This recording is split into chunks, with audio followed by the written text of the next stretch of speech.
This KFAN podcast is sponsored by Builders and Remodelers, exclusive Twin Cities provider of Elements Windows. Get the highest quality windows at unmatchable value. Visit buildersandremodelers.com for more details. Riley Herbst from 2311 Racing here, and you know what grinds my gears? Waiting for coffee. But instead of counting frappes and lattes, I fire up Chumba Casino. No apps, no fuss, just fun social casino games to pass the time. By the time my coffee's ready, order for Riley. I've already taken a few victory laps.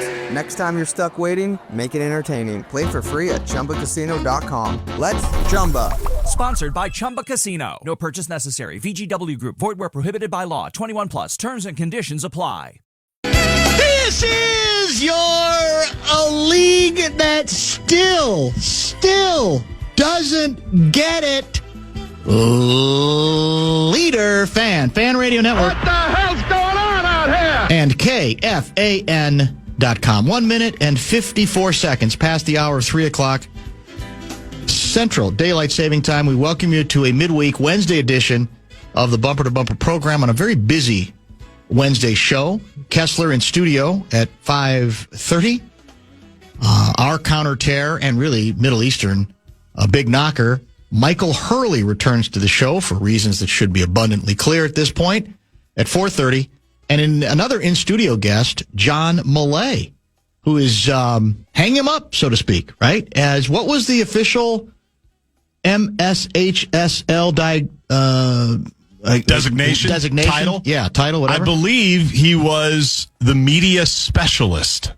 The media specialist, I think. We'll probably start by giving him grief about that, and then we'll let him travel down memory lane as he talks about carving out a very nice niche, as they like to say, as the kids like to say. One thing I'm going to miss in the high school business that I think we should bring up too is that he got to be, and he still has to work for them for a couple of months, so I don't know how far he'll go down here, but whenever anything went wrong with the high school league, because he was probably the most public-facing individual, he would get pounded. Kind of like Dave St. Peter would when there'd be a rain out and the people would be sitting there for an hour and then they'd call the game and St. Peter would have to go, well, we didn't just open the park up to sell 10 hot dogs to try to get you for another $50.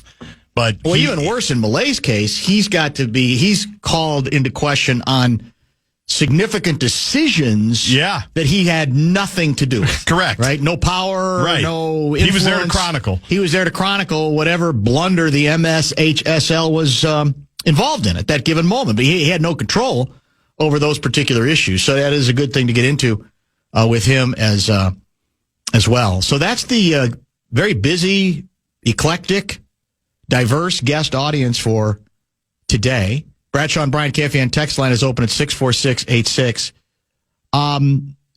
Before we get into the league that still just doesn't get it, this might, for me, be the greatest championship flex I've ever heard of. Florida Panthers, despite the fact that they got psyched out, they were terrified to continue to play this series against the Edmonton Oilers, as one of the hockey insiders warned us, defending that stupidity from Edmonton. What in the third period of what game was that? Was that 4 or 3? I think it was 3. That was 3. It would have been 3. They somehow found a way to rise above that, and they won the series in 6. And what was the final last night? Wasn't it 5-1? It wasn't close. Their average margin of victory through their Stanley Cup playoff run was 8 goals. Yeah, it was bizarre. It's like the Thunder. But did you see the flex out of the? I don't know if it was. Who it was within the organization. Maybe it was one of their online presences, whatever. The parade route will follow the usual procession. How good is that? That's good. That's as good as, and I'm misquoting it. That's in essentially what it said. Remember what we did last year? Oh my God. We're running it back. Yeah. Yep. It will follow the usual route. Oh, and no one can mock them for it. Yeah. Another championship. State of hockey? I don't know. May not have the tradition, but they sure as hell have the rings. The WNBA is back at it. God bless them. At some point, we've talked about some of these issues over the years, and you just sort of have to shake your head. I've asked this question before. What does this league want to be? Because there's times where it behaves as if it still wants to be this very niche-y, closed, this is our league environment. And yet there's a lot of times they say, we want the money. We want the fame. We want a crossover. We want to be big time to that extent. And then a series of events plays out as they did again last night in a game featuring the Indiana Fever, who the Lynx are going to be matched up against, as it turns out. Commissioner's Cup. The Commissioner's Cup, because they had the same record as the Liberty, but they beat the Liberty, and that was the tiebreaker. Yeah, we learned that yesterday. Fever, yeah. July 1st here at the House of Pain. How about that? What a ball game that'll be. My goodness. That should be huge. Did you see who's going to throw out the first ball, by the way? Who's that? Gino Auriemma, and then hand it to Caitlin Clark. It's emotional. I had no idea. Anyway, I digress. So they're playing, I think it's the Connecticut Sun last night, was it not? Yes. And that was that game in Indy? I think it was. I believe it was in Indianapolis. Yes. Not 100% sure, but I think it was. Someone will correct us if I'm wrong on that. And yeah, it was in Indy. And there were some fracases on the court once again, and all of them, to a certain extent, or most of them, centered around Caitlin Clark was either involved in them, or the next one late in the game was inspired by what had happened earlier in a play involving Caitlin Clark, in which I think she and was it 2 or 3 others all got technical fouls. One player should have been thrown out, wasn't. More on that later. And the head coach, who's the head coach for the Indiana Fever this year? Stephanie White. Stephanie White, correct? And after the game, and this has become sort of the mantra, unchallenged to a for me, frightening degree, that the officials are the enemy right now in the WNBA. They're not keeping up with the rest of the league. We're improving. They're not. And last night, they did a very poor job in a game in which it was clear from the beginning that there was going to be some emotion and some physicality of sending the proper messages along the way to give the game the best chance to play out in a more professional manner than it ultimately did, because it was, to a certain extent, sticks and gloves all over the ice. Not in a literal hockey sense, but in a basketball sense. And Stephanie White, after the game, goes off on the officials. Basically says all of that. In fact, let me see if I have I probably should have asked you to get the sound. When the officials don't get control of the ball game, when they allow stuff to happen, and it's been happening all season long, this is what happens. You've got competitive women who are the best in the world at what they do, right? And when you allow them to play physical and you allow these things to happen, they're going to compete, and they're going to have their teammates back. The way one WNBA writer put it, her point was, WNBA officials, you need to catch up with the rest of the league. In effect, what we're hearing is, who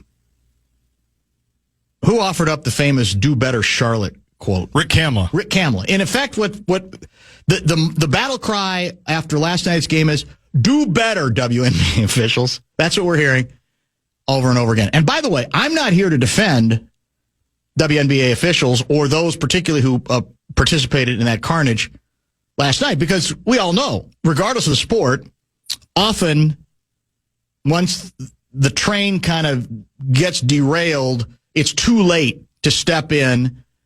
And what you needed to do much earlier on the tracks was gain a measure of control, or maybe even call fouls a little more closely than usual, because you feel like if you don't, people are going to feel licensed to do whatever they want to do. But that's not my issue specifically tonight. Not completely, anyway. I might make history tonight, because I've been accused of being a Caitlin Clark bobo. You are a Caitlin Clark bobo. Haven't always been, but they forced me to. That's true. That's true. You're right. In fairness, you did bring up some of the other stuff. But I'm here to rip her today. And I'm here to rip her and her coach and other people who run this league and still bleeping don't get it. After a game like that, what do you think the reporters, rightly, especially after White went off on the officials, want to talk about? Not just the game, as in, who beat who and why and what kind of game did Clark have, et cetera, and how good a, Commissioner's Cup matchup is it going to be between the Lynx and Indy. They wanted to get into what took place, but, after the whistle had blown, well, actually a little before the whistle, and then after. Game, plays that resulted in, at the end of the game, an ejection, and what should have resulted in an injection earlier and did result in several technical fouls.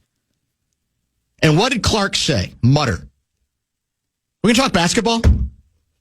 I thought we were here to talk basketball. And as she's saying that, her coach, you could, it's easy to see. Let's go!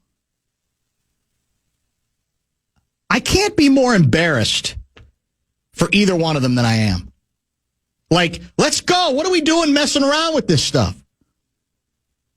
Do you want to be big time or not? Because if you want to go back to being the cute little insular league that you once were, no one will ask those questions. No one will care enough to answer those questions. But if you want to be something else, you cannot be surprised that reporters are going to go down that road. Now, you are always, it's your choice. You don't have to answer any of them, right? I'm never going to take away a coach or a player's right to say, I'm not getting into that. I don't want to talk about it. But this dismissive, like, what are we doing here? After the coach has made officiating, which led, in her mind, to several of those skirmishes, for all hell breaking loose, she's unhappy and Caitlin's unhappy that folks want to talk about that. Oh, talk about the game. How about the game? It's a league that still does not get it. And I will add this. I want to get your view on it after the break. Even the discussion, because you're going to hear it, you can just Google WNBA officials criticized, and you will immediately get 5,000 hits already just from last night. Every WNBA writer is making this the emphasis. May I also suggest, and here I'm back on the Caitlin Clark bandwagon, that to put all of this on the officials and none of it on the players, some of whom have this peculiar obsession with cheap shotting the player who has lifted this league to a place it's never gone before, you're missing the boat. It's too easy to, Ralph should have gotten this under control. The questions that people advanced in some cases last year are already coming up again this year. What are we doing? This doesn't happen in the NBA, folks. It hasn't happened in any other league. Doesn't mean you don't make people work for what they do and play feisty and challenge them, as the Detroit Pistons did Michael Jordan back in the day.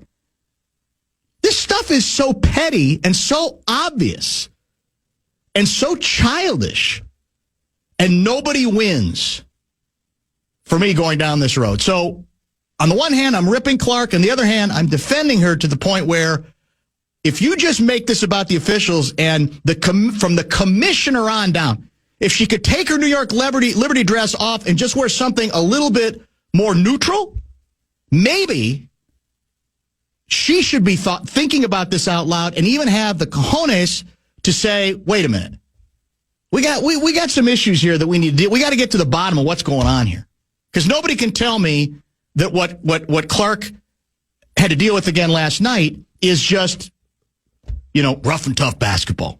And on ESPN, that's how it's being dismissed. So those are the two early subjects on the table, but they all fall under the same broad category. This league still doesn't get it, still isn't sure what it wants to be, and needs to decide sometime, I don't know, in the next century.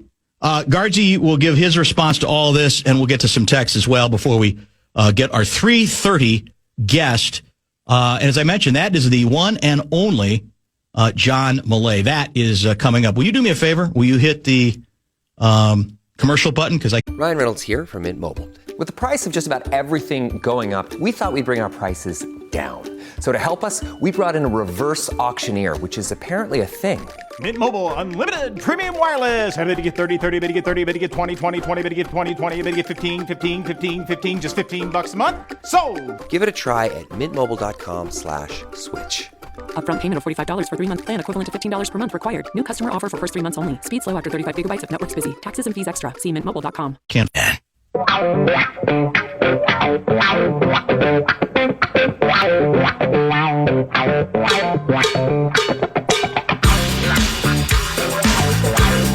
Garzi, before we get you in on this discussion, let me do a little better job of setting up exactly what took place last night. Third quarter, there is a skirmish involving largely three players, right? Caitlin Clark, Marina Mabry, and Tina Charles, okay?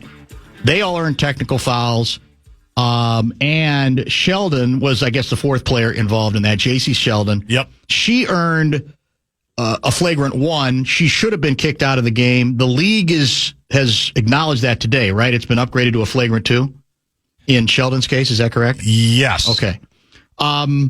So Sheldon pokes Clark in the eye while defending her. Clark then pushes Sheldon away, although none of these reports that I've seen include the fact that before Clark pushed Sheldon away, Sheldon, in addition to fouling, then crowded her almost to say, yeah, I'm right on top of you. What are you going to do about it? Yep. Right? So that should not be left out of the story if you are actually trying to follow the story. Mabry then blindsides Clark, bumps her from behind, correct? And Clark goes down to the floor. Then, with 46.1 seconds to go, the game's long decided. Indiana wins at 88-71.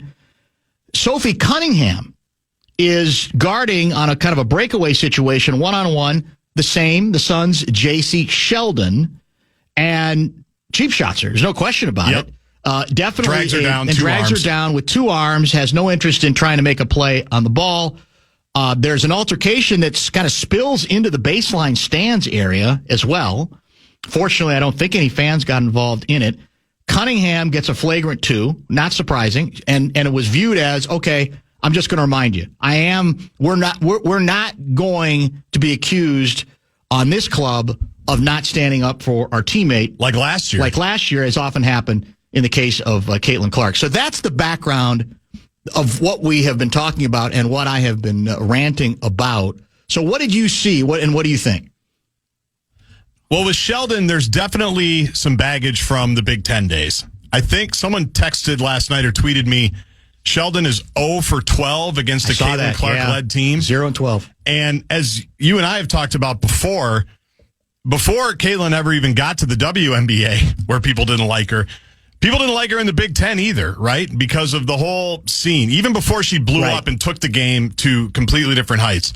Because of the official stuff, because of the cockiness, because of all of it. Mm-hmm. She wasn't a beloved player, right? So I'm sure Sheldon has a lot of that baggage. That clearly came out last night. And I think Sheldon didn't the Sun beat the Fever, eliminate them in the playoffs last year? I don't recall. I think that's true. And I think Sheldon was on that team. But go ahead. So there's that. I can't believe it keeps happening is my reaction. Exactly. That there's this, and I get it. You want everybody to earn everything. Yes. And you don't want to give anything easy. And there's all kinds of debates on what's the best way to play Caitlin Clark. Do you crowd her? Do you get physical? Do you try to intimidate her? No one's really solved it, right? But I just can't believe that it keeps coming up like this.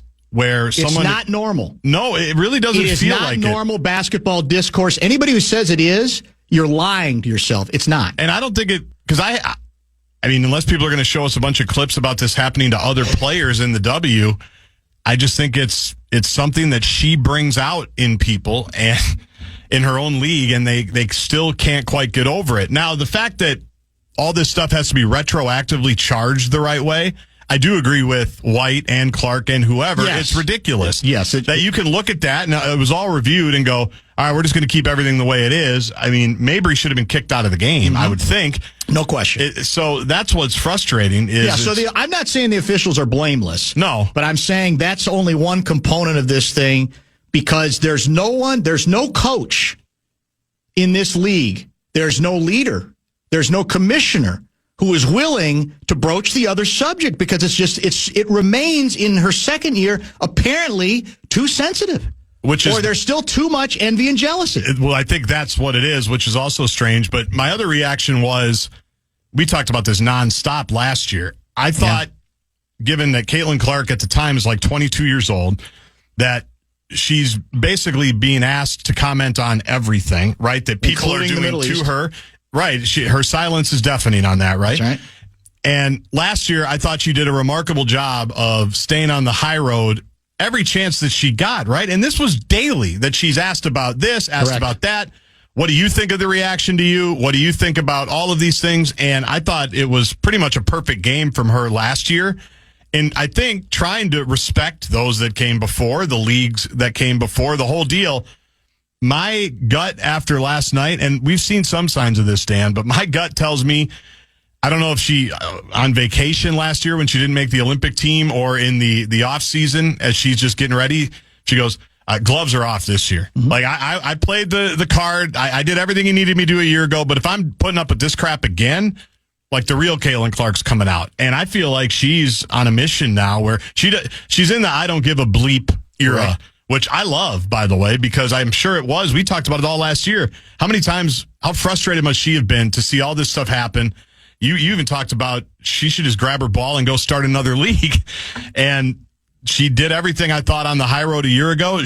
Gloves are off now, and I think it's going to be great theater. That dovetails nicely with my new Caitlin Clark theory, which I meant to get to yesterday, and we simply ran out of time. So we may get back to that a little bit later, because I think you're 100% right. I want to read a couple quick things here that I think further confirm what I'm talking about regarding this attitude.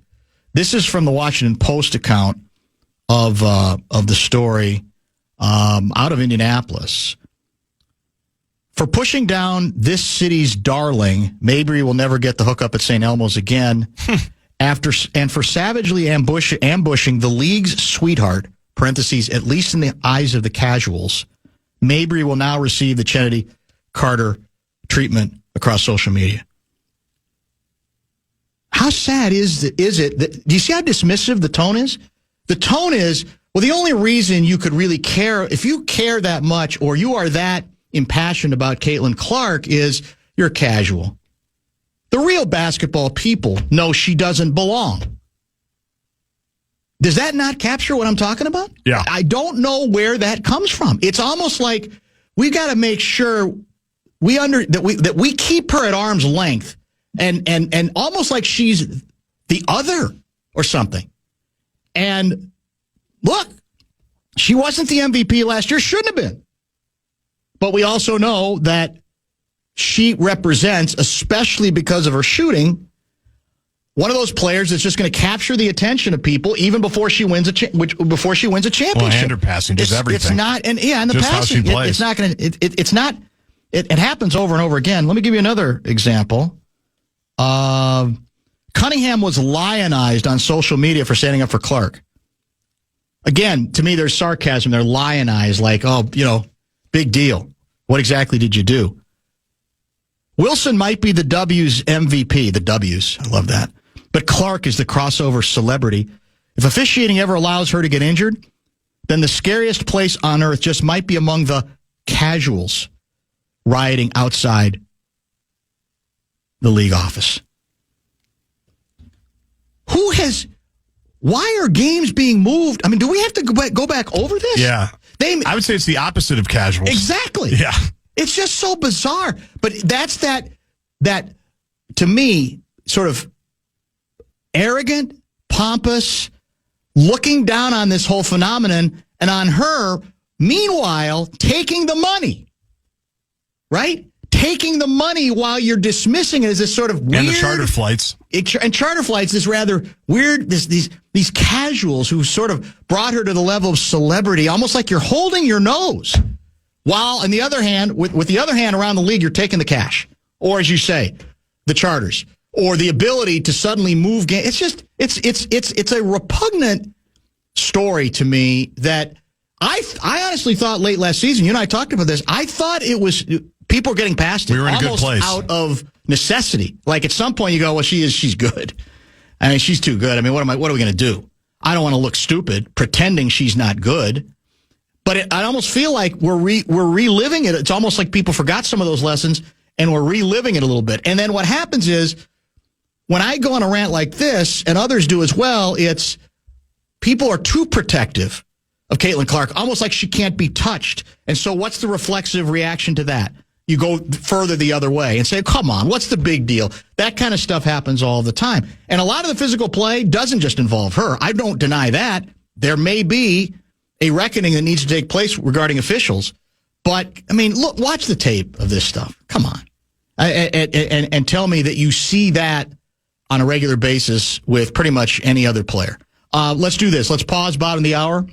I mentioned Kessler will join in studio at 5:30. A counter-tear and Middle East savant for this show, Michael Hurley, will join at 4:30. First chance we've had to chat with him since things have exploded again in the Middle East. And when we come back, another in-studio guest, our old friend John Millea, kind enough to join us as well. Bradshaw and Bryant KFAN text line is open as always, 646-86.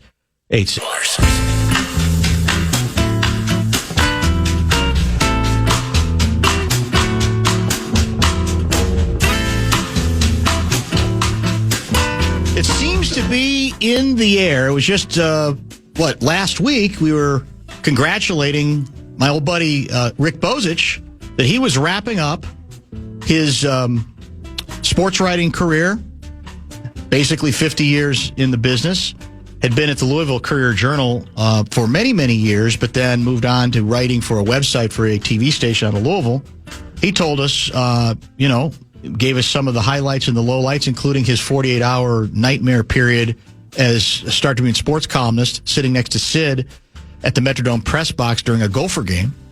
And now we got another retirement to talk about with John Millea, who is in studio and kind enough to join us for, certainly a couple of segments. We'll see how this goes. John, thanks for coming in, man. Dan, thanks for asking. How great is this to reunite with you? That's a wonderful. It's a long time ago. We were teammates, obviously, at the Star Tribune. There are days. I wonder how this is for you, because there are days when I forget I ever wrote, which is weird, but it's been that long because I think I left the paper in 2004. It's been 20 years, for God's sake. Yeah, It's a long time. So you left the Star Tribune what year? 2010. 2010, Yep. okay. I was there for almost 20 years. For 20 years. And then, so tell me, let's start with that before we get into the decision to retire and some good stories and sort of where the prep beat is right now compared to maybe what it was. Sure. When you first started covering it. What prompted you to take the direction that you took? I wasn't looking for anything else. All I knew how to do was work at a newspaper. Grew up in Iowa, worked at 3 papers there, spent 6 years at the Arizona Republic in Phoenix, was hired by former sports editor Arnie Robbins, one of the best to ever. Same guy that hired me, yeah. And my first 5 years at the Star Tribune, I was on the sports desk, working that night shift, editing Dan Barreiro columns. That's right. Which compared to Sid Hartman columns was a breeze, man. That was a breeze. So, I went to the writing side of it in 96, I think, and, did all the pro teams at certain times, backup Wolves, backup Wild. At every Vikings heartbreaking playoff loss, I was in there in the other team's locker room writing about them. And then I went back to the prep beat in the mid-2000s, I want to say. So that connected me with the State High School League. Dave Stead was the, legendary executive director, now retired. I got to know him. And he created this position. This is new. This was a new thing. Yeah. He was asking me, and he said, I didn't even, what did I know? He said, we were friends. And I think we had an early discussion. They had made some decisions, and you guys were talking about this earlier that made people mad. Yes. And the high school league's philosophy at the time was we make the decisions, we're not discussing. We're not getting in a back and forth. And I was talking on the phone to Dave about some story I was working on. I said, something like, have you ever had the thought of having a staff position? I don't know, PR, maybe a storyteller type. This is completely off the top of my head, and I wasn't thinking me. And I think that got Dave stuck to him. To think. Yeah, it stuck. He would send me some emails. What do you think of this? And we a couple of, back and forth for months. This was maybe a year before I left the paper. And finally, he invited me to a secret lunch at a Chinese restaurant in South Minneapolis where nobody would know either one of us, and hammered this thing out. And then at some point, I started thinking, this looks like this could be a good job. Is there a plaque on the? Is the place still open? Is there a plaque on the wall about that emotional meeting? Looking back at now, there should be. There should be. So and at one point, he told me we're going to post a position Monday at 8:00. So that Monday at 8:15, I call up the high school league website. I see the job description, and I said to my wife, I wrote this because he took a lot of my ideas. And at the time, the Star Tribune was really hurting. The ownership was getting flipped all the time. We didn't know who owned us. Pay was cut, benefits cut, jobs being cut. And I thought, this is my one chance. And I definitely wasn't looking for anything. I didn't know I could do anything but work at a newspaper. So this came along. Dave was the genius behind it, and it was a pretty easy decision. Sure. Because it was attractive. I knew everybody there. I knew the high school world. But nobody had done this job before. This was the first in the country. So who do I follow along? Who do I watch? Do it on my own, figure it out. I'm 15 years later, I'm still figuring it out. But yeah, Dave Stead was the guy who created this thing. So that's what's interesting to me. It's like this blank canvas, and you got nowhere else to go to see some other paintings, right? You're kind of painting as you go. Right. So how did it evolve over the years in terms of what you did? Well, I just started out treating Dave as my editor. Hey, I'm thinking of doing this. I'm thinking of doing this. I might need a hotel room. And he said, stop it. I trust you. Go do what you want to do. Good. They gave me just, carte blanche, go anywhere in the state, and I did. I've put hundreds of thousands of miles driving around the state, and that's been really fun. But I just started being a journalist and looking for stories, and I really don't write game stories. X's and O's don't interest me. I'm looking for people. Tell me human stories that are in the frame of high school sports and activities, and that's kind of been the path all the way. It's a absolutely wonderful idea, because especially given you weren't just staying in the metro. Right. No one else was doing this. Right? No, that was the thing. Stories, there are rich stories out there everywhere. You just have to have time to find them and to develop them, correct? Right. And no one else is going to do that. And the only very, very minor frustration I had at the Star Tribune before I left was I'd pitch a story that might mean a hotel night. Maybe it's 200 miles away. I'd like to take a photographer. Right. And one time somebody said, can you find that story in the metro? I said, no, it's not here. It's in Detroit Lakes or Duluth or wherever. So, yeah, that wouldn't have, that wasn't a terrible thing, but I just had free range. I would assume, too, I'm curious to get your view on this, that there are people out there who are waiting for somebody to tell their stories, right? So I have to believe you don't have a lot of layers to go through. There ain't a lot of bureaucracy. You don't have to check with PR people. You just have to get to the right place, find the stories. And I got to believe most people are delighted to offer their emotions up, their thoughts up on given story, right? Yeah, it's been so much fun to just walk the sidelines of a small-town football game, and people standing on the one strand of rope that's the security will wave me over and say hi and thanks for being there.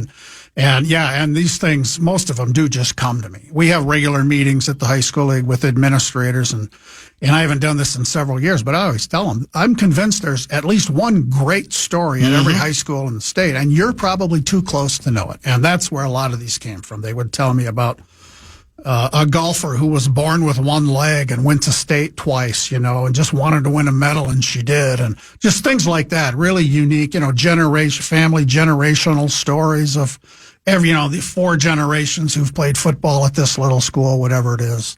So it's interesting also because I've had a lot of conversations in recent years with Chip Scoggins, who I know you know well. And Chip has also tried to carve out kind of a niche where he's going to do projects, and a lot of times out of the metro area, and many times involving high school stuff. Yes, great stuff. And great, and they give him time to do it. But what I said to him, I said, the beauty of what you do, and I would say it's the same for you, is once you start doing it and doing it well and establishing yourself, I'm assuming the job gets a little easier because people, they identify you and say, that's a Millea story. Yeah. That's a story he might be interested in. That's a Scoggins story. It has to build on itself, does it not? It really has. And I've had those emails. John, this is a story in our town that's perfect for you. I've had a lot of those, and I really appreciate those things. Had to be very helpful. Now, the obvious question that a lot of people are already asking via the text line is, okay, so where do these stories appear? How would you get the exposure that you're looking for? Right. Well, MSHSL.org, that's the website. If you scroll down, not too far, John's Journal, there's a picture of me that's probably 12 years old. I love that picture. I look a lot younger. And with social media coming around, I think when I was still at the paper, I had a Twitter account, so we transferred that over, MSHSL, and we use, just social media channels, Facebook. Right. We have a Facebook page, so we use those to drive people. And a lot of people know that that's where to find it. I know people who will click on that page every day, wondering if there's a new story. And about 3 or 4 of those days, they're disappointed because there's not. I've slowed down a little bit in the last couple of years. For sure. So like I said, I assume the feedback over the years you've gotten, not just from people who have story ideas, from other people, is pretty good because there's still, we all have become pretty jaded about, pro sports forever, college sports now perhaps more than ever. There's this feeling that, okay, the purest form we got left, well, it might be Little League, but it's high school stuff, that there's still some relative purity there, though, even if there's some changes that you could probably talk about that maybe aren't particularly favorable. Yeah, it's definitely a good spot. Go to any community in the state. You can't talk politics. You can't talk religion. But in every one of those towns, everybody's cheering for their high school kids. I tell people, everybody in America, with a few exceptions, went to high school. Everybody knows what that is like. They know what the Friday night football games are like, the pep rallies, everything. People know about that stuff. We have it in common, and that's just been a real cool deal with this job. Over the time that you've been doing this job, and you mentioned you did some prep stuff with Star Tribune too. Yeah. What for you over the course of all this time is the biggest change when it comes to metro high school sports that's notable to you? Yeah, they're so big. They have so many things. We've got boys volleyball that started this year. Lacrosse isn't new anymore, but these athletic departments are just burdened in some cases. And it's a whole lot to manage at a giant school. You got enough kids to do this. The little schools don't. But, and it's not just varsity sports. It's sophomore teams, freshman teams, JV teams. You might have 4 teams in one sport. You got to hire coaches. That's a whole different ball game. I think the next big issue might be coaches and how we treat them and how we recruit them. Because a ton of high school coaches are not teachers anymore. The kids aren't seeing those people in school. It's a great point. That's an issue. Just the way parents behave and drive coaches out. We have so many young coaches and athletic directors. After 2-3 years, they're gone. They're not doing it anymore. It's too hard if you have a family. It's too much. The time related to the money you're making. If you're a head coach, what are you making? $3,000, and you got to devote all your time to that. And it's tough. So yeah, especially at these big schools, there's so much going on. Just the management of all that and all those people. And it's not just the kids. It's a whole bunch of coaches. It's a whole bunch of buses. It's a whole bunch of equipment and trainers. It's a something to wrestle with. We are chatting in studio with John Millea, former colleague of mine at the Star Tribune. He had just announced recently that he is wrapping up a hell of a run with the writing for the MSHSL website on, obviously, high school sports. And by the way, Guardsy mentioned, what's the title that you had, Guardsy, for Millea?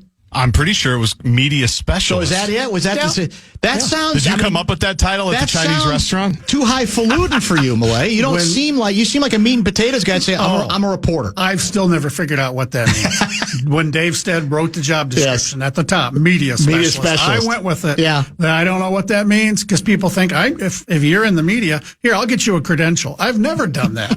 I love our media people, but I'm not you got to complain about your credential or where you're sitting. You end up getting blamed for stuff that you had nothing to do with, obviously, over the years. Yeah, I before I came along, they didn't really have this public face. Yes. A lot of people have said, you're the face of the high That's school. a great point, yeah. And so when people are mad, they're going to bark at me, and that's fine. I can do that, and I can ignore it.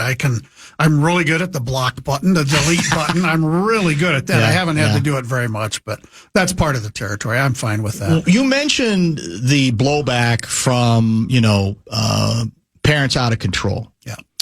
So is it your opinion on the basis of your observations, what you've seen, the changes and so forth, is it controllable if you have people in positions of authority, principals, ADs, who are just willing to fight it? Or do you think it's become bigger than that?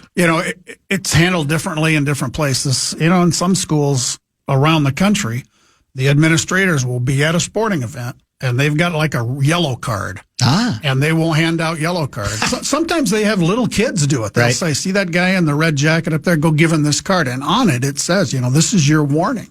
Calm down or you're out. And there are methods like that, and you can't ignore it.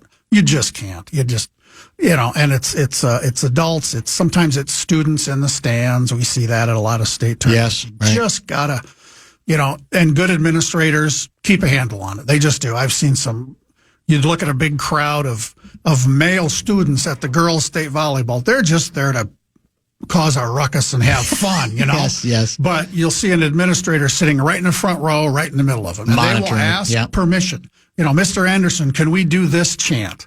And either yes or no. So it's controllable. Parents are tougher, but it's a constant issue. Everybody thinks about it. And there are a lot of places where it's just not a problem. How often have you gotten complaints from parents about something you wrote? That ever happen? Oh, no, not really. Not a lot? Okay. I wish you'd have mentioned my cousin who was part of that deal or whatever. Really no, because I'm not writing controversial. That's true. Things. You're writing the stories, it's people human stories, interest stuff. Right. It's positive things, Yeah. and I've had discussions with coaches. Hey, would it be okay if I'm in the locker room with you before the game? Can I come in at halftime? Can I come in afterwards? Just to get behind the scenes, and I would usually say, if I see anything negative, it's going to stay in the locker room. I mean, I'm playing with house money here. Absolutely. That's how I have to do it. And I don't know that I ever saw anything negative. I heard some language from coaches once in a while. Sure. But, that's going to happen when they're upset. So was there ever, because I think parents these days are deranged enough that there might be a chance that occasionally, if you wrote a story about Johnny, that Billy's dad would call and say, Millea, why did you write about Johnny when Billy is actually a better story in the same town? Did that ever happen? I don't believe so. Thank God. No Maybe that's the next step. I'm getting out at the right time. Do you think there's a significant distinction in hysteria level between Metro and outstate? Or do you think this is seeping into everywhere? There can be a distinction. In a small town, everybody knows everybody. If you misbehave, everybody knows who you are. I think there's some peer pressure when everybody knows everybody. I don't. If there's a difference, it's not huge, and it's so rare that I see really, really bad behavior. I'll hear a guy squawking from the sidelines at a football game at the officials or at his own son. I hear that. Hey, what are you doing? That wasn't the play. Yeah, right. So it's always been interesting. We're going to make this the top of the hour pause. A lot of good texts are coming in via the Bradshaw and Bryant KFAN text line 64686. If you have anything in particular, I've got a couple of other questions up my sleeve as well as we salute John Millea for 15 years. 15 in years this particular with the high school position. Yep. And 50 years covering, basically, 50 years ago, you started covering preps in 10th grade? 51 years ago, as a sophomore in high school in my little hometown of Grettinger, Iowa, my English teacher pulled me aside after class and said, hey, the lady who runs the paper, the weekly newspaper, is looking for somebody to write about the football games. And she said, there's two 2 things you need to do. You're on the football team, that's one, and you can write. And I'm like, what do you mean, Mrs. White? I can write, really? So I did that, the last 3 years of high school. And got the bug right there. Away we go. And the rest is history. Yeah, that's it. Top of the hour break, as I said, don't forget Michael Hurley. We'll talk Middle East stuff with him at 4:30. Kessler in studio about a disgusting and tragic weekend that we're all still trying to digest here in the greater Minneapolis-St. Paul area. Kessie in studio at 5:30.